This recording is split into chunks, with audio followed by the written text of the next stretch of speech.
Hello, here is the long-awaited project on dynamic time warping that I promised you. This project is the simplest form of dynamic time warping in which one single audio pattern from a spoken word is compared to another. You'll recall from the tutorial on dynamic time warping, linked below incidentally, that the two patterns being compared, typically two audio signals, are split into a series of frames, which are individual sound bites of a certain number of milliseconds each. In normal DTW, the signal is passed through some sort of Fourier transform beforehand, so the frames being compared contain a series of frequency components. Well, we could do that here, as I have been through Fourier transforms with you, but that would make this project 3 times the length. Now, JavaScript, uniquely amongst programming languages, gives us a method of cheating. It's not particularly satisfactory, but it does make the project more practical.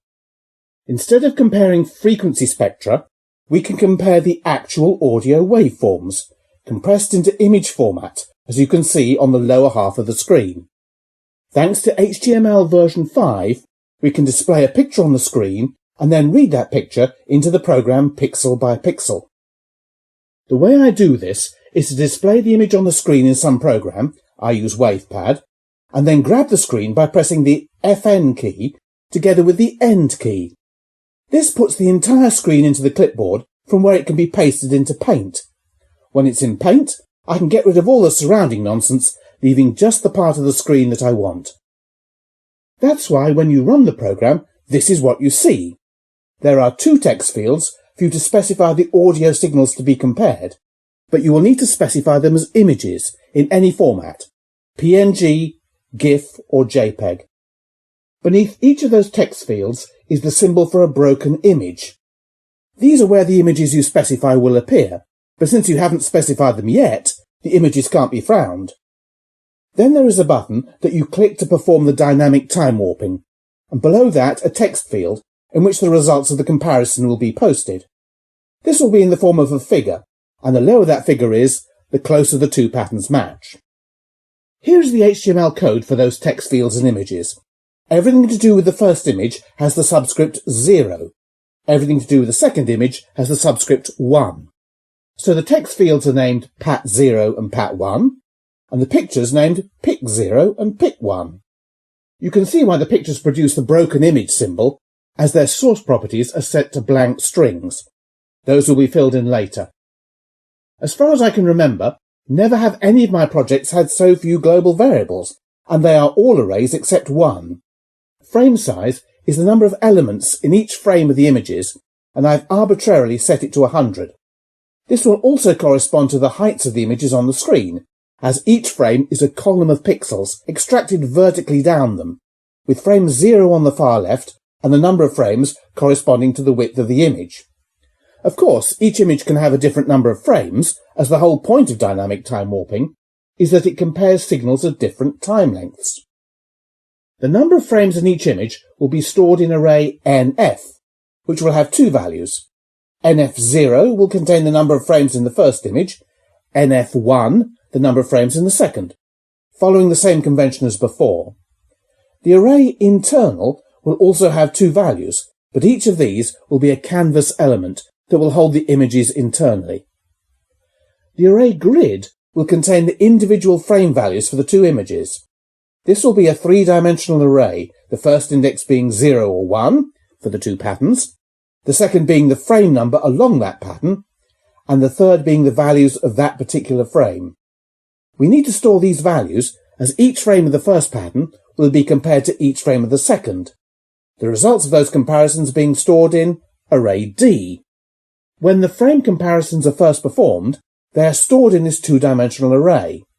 The first dimension corresponds to each of the frames of the first pattern, the second to each frame of the second pattern.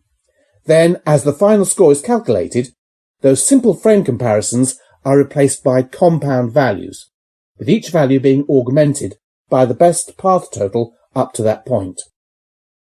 Array D is basically the computer representation of that grid with a winding path across it, and it is the only array of the set shown in that list whose first index isn't 0 or 1.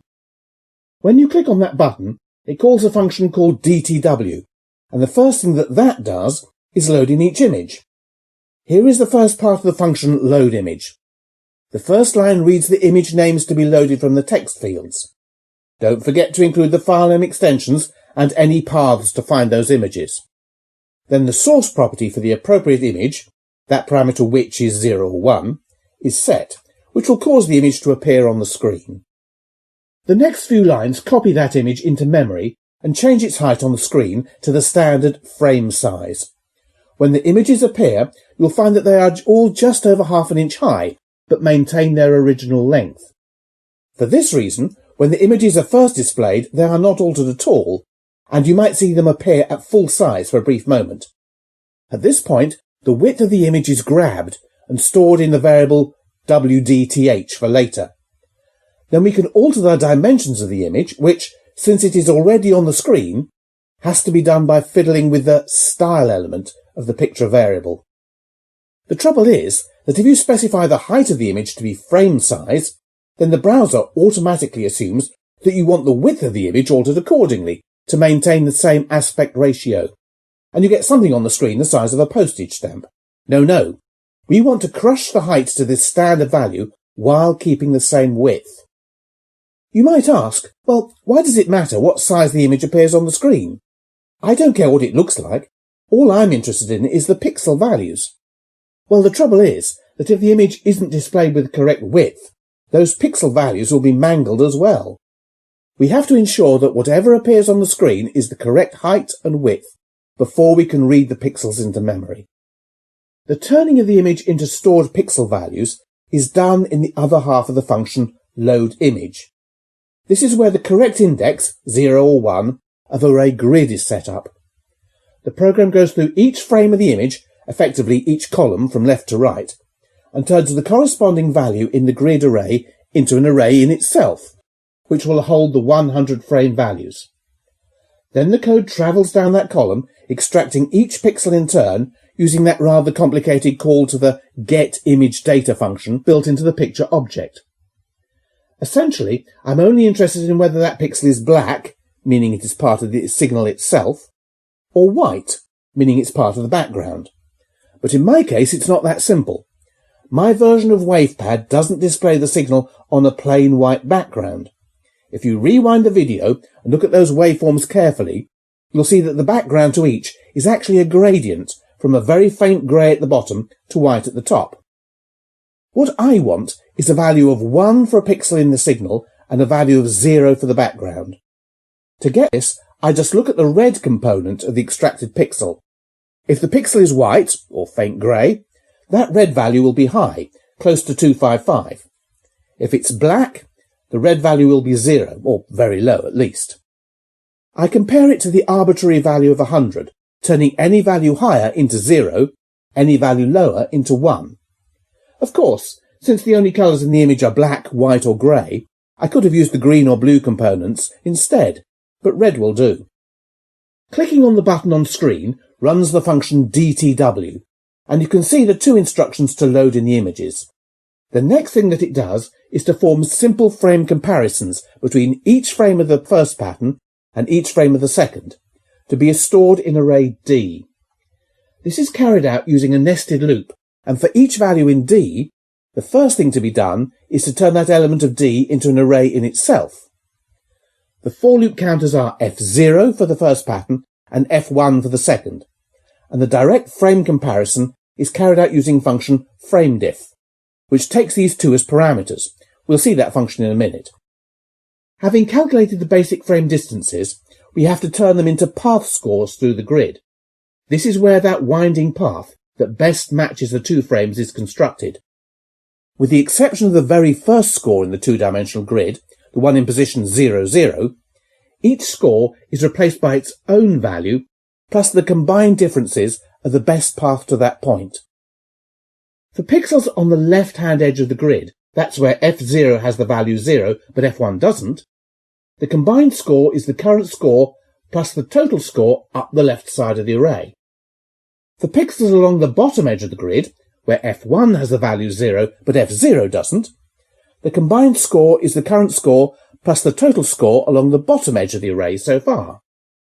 and for any pixel somewhere in the middle, where both f0 and f1 have values greater than 0, the combined score is the current score plus the minimum of the combined scores already calculated directly to the left, underneath, or below and to the left. That probably needs a bit of graphical explanation, so there you are. You can see the three different possibilities laid out here. Pixels up the left side of the grid can only be reached by climbing vertically up, and the path accumulates basic scores as it goes. Similarly, pixels along the bottom can only accumulate scores by travelling horizontally from left to right. However, pixels out, away from the edges, can be reached by a variety of routes, so their scores are found by using the score of the minimum path up to that point. Compare what you see on the screen there with the three if statements in the code on the previous screen. The ultimate score for the comparison between the two patterns is found in the cell of the array D that is furthest away from the starting point, i.e. the combined score for the final frames of each of the patterns. The final line of the function displays that score in text field result. There's only one other function in the program, and it's a short and simple one. Function FrameDiff compares two frames, one from each pattern, on a value-by-value basis, totaling the differences between them. Since each of the values is now 1 or 0, the difference between them will be 1 or 0 as well, with the abs function being used to ensure that all calculated differences are positive. As a result, the differences between the two frames will range from 0, if they're identical, to 100, the frame size itself. I recorded 4 words and used them to test the program. You'll recognise these patterns from the last video as being the 3 words dog, cat and bus, with bus being recorded twice. And here are the results of the test. When a pattern is compared to itself, the total difference is 0, which is what you'd expect. Also, when dog and bus1 are compared, the program gives the same result regardless of which way round the patterns are. However, we are more interested in the results of comparing one version of the word bus with all the other patterns, to see if the program can recognise it, as it were, correctly. You can see that bus1 gives scores in excess of 1900 when compared to all the other words, with the exception of bus2, in which case the score was less than 1600. If this had been some sort of speech recogniser, then bus1 would have been correctly classified as an example of the word bus. One problem that you might have spotted is that the program, as it stands, will fail if the words are spoken at different volumes. You can see on the screen the word bus firstly at full volume and then reduced in amplitude by 50%, i.e. at half volume. If these images were compared directly, the frame differences would be very large, and the program would have no way of knowing that they were basically the same word. One possible improvement you could make to the program would therefore be to ensure that all the signals were normalised to the same height before being loaded into the program, cutting out all rows of non-black pixels above the highest peaks in the signals and below the lowest troughs. Rather than do this manually, it should be possible to get the program to scan entire rows to see if they contain nothing but non-black pixels, and then remove them. After that, the program can then panel beat the resulting image into the standard height of frame size. And there you have it, a very simple program that compares 2 individual words. Perhaps after next week's video, we might be able to do something a bit more sophisticated with it. Thank you.